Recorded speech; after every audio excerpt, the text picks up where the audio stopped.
Hey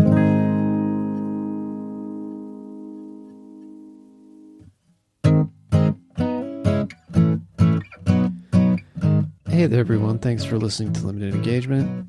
I'm your host for the show, Jared Duran.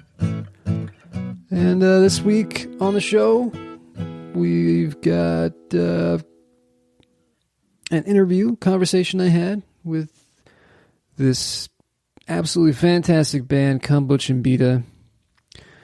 It's very possibly as far as like new to me bands, my favorite for a long time. They're incredible. We'll get to that in a minute. First, an update on the Summer of Jared, which I'm going to get really tired of saying. Summer of Me. We'll go with that. Now, I don't know if I've really given the proper background on why this is my summer. Apologies to anybody who thought it was theirs, but it's not mine. And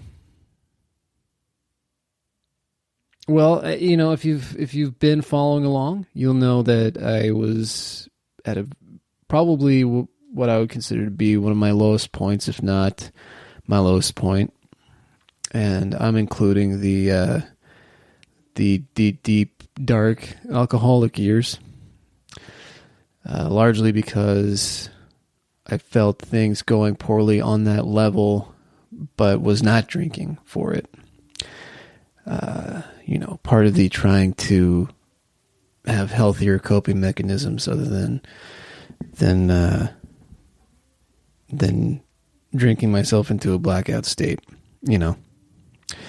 wise choice, I think, both for my mental state and my liver. Now, but, so what did that leave me with? I was at the end of a relationship thinking that,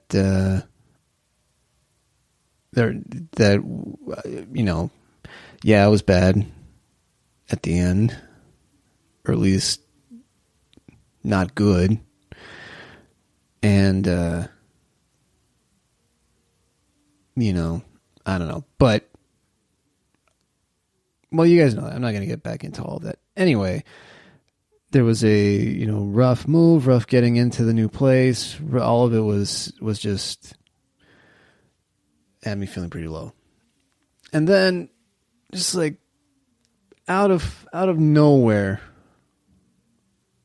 from a place in my self, whatever you want to call it, soul, psyche, some part of me, that part which makes us, I don't know, human, not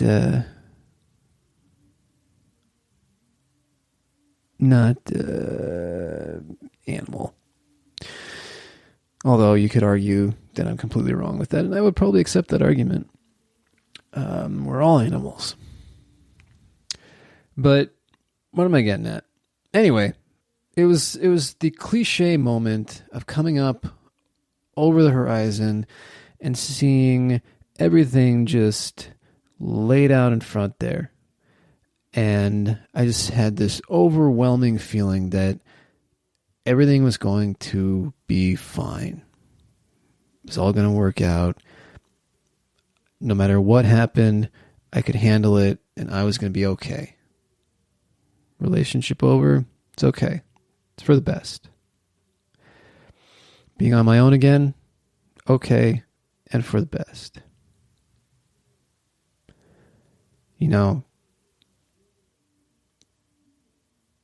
I've been stressing about the business for a long time and where it was going and how quickly it was getting to where I wanted it to get. I was like, you know what? If it works out, it's going to work out. And if it doesn't, that's okay too. There's this just very odd Zen-like place.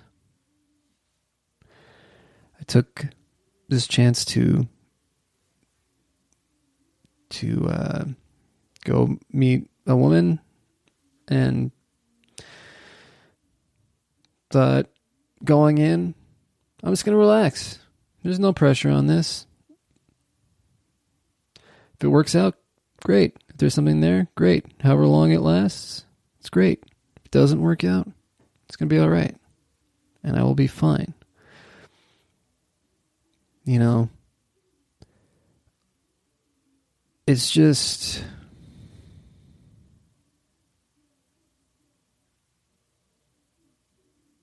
I spent all this time trying to control every aspect of my life, and it's just exhausting. I've been doing it as long as I can remember, so 3+ decades. And now I had this point that I reached where I've decided, come to the realization, whatever it is, that I can only control my own actions and what's in front of me, and everything else is just a reaction to what's going on in my environment. And it was just this huge weight lifted off. All this baggage that I've been holding on to for a long time that's not doing anything but hurting me, you know, I feel ready to handle anything at this point. And as I hit that realization, things just kind of started happening. I'm having a really good time, like an unbelievably amazing time with this woman that I'm dating, because I'm just enjoying it as it happens, not putting any pressure on anything.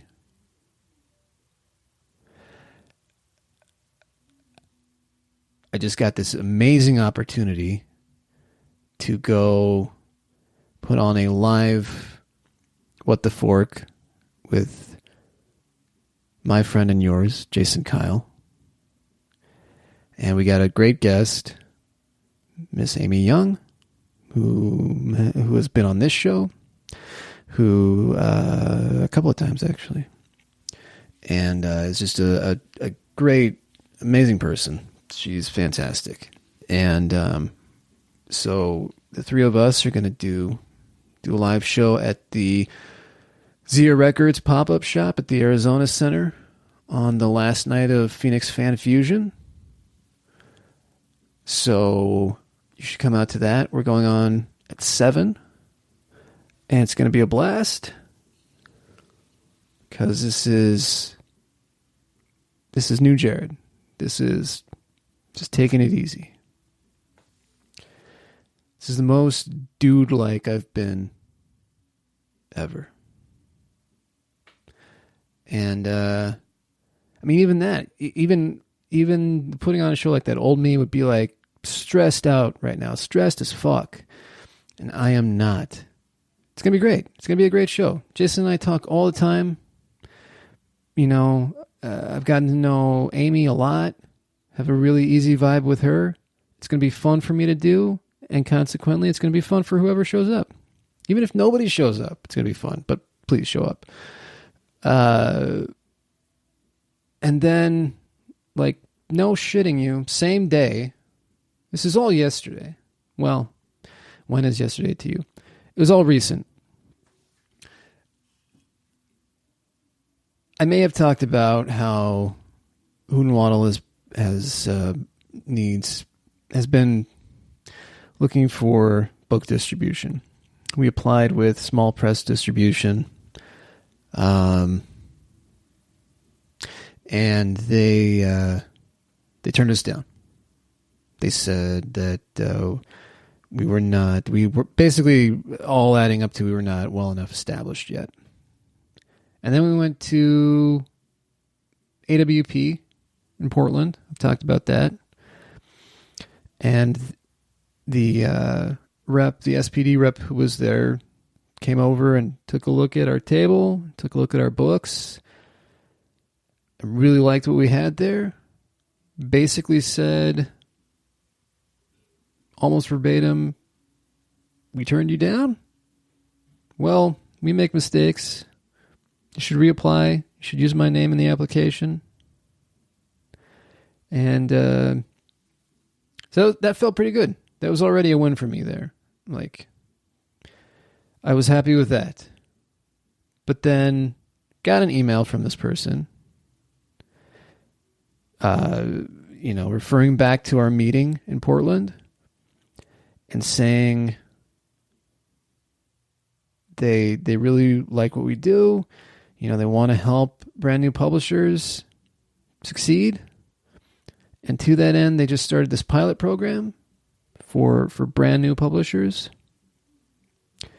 And asked if we wanted to participate.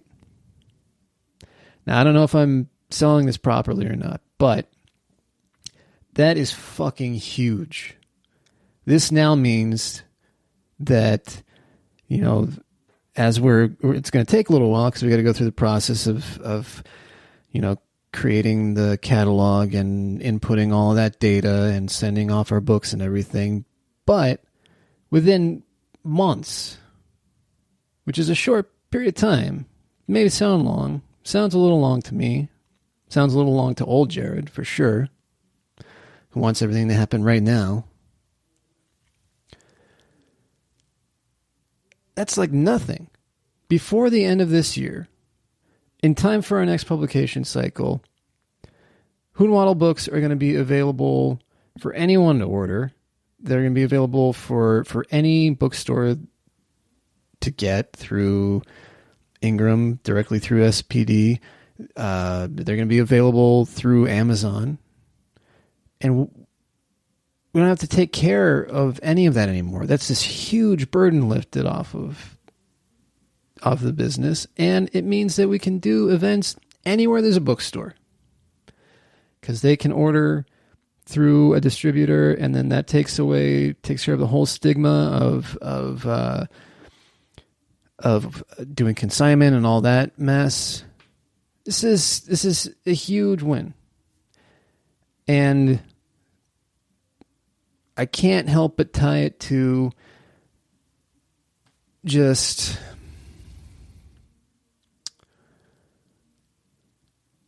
this feeling I have that things are just they're going to work out one way or another.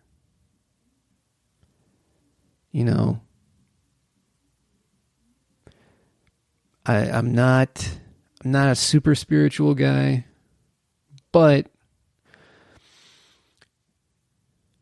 I do subscribe to there being unexplainable mysteries in life. And they can yield really good things if you're receptive. And I guess I'm at this point in my life where I'm open to it. To whatever happens. And there's an element to that that's scary as fuck.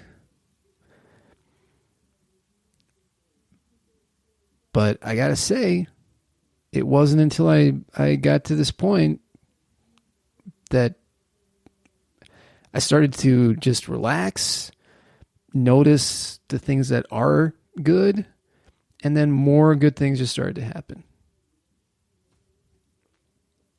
Including the conversation with my guests on the show, which I hope that plural came through because it is guests. Combo Chimbita is basically, I just got to let them speak for themselves. And they do on this interview in every possible way.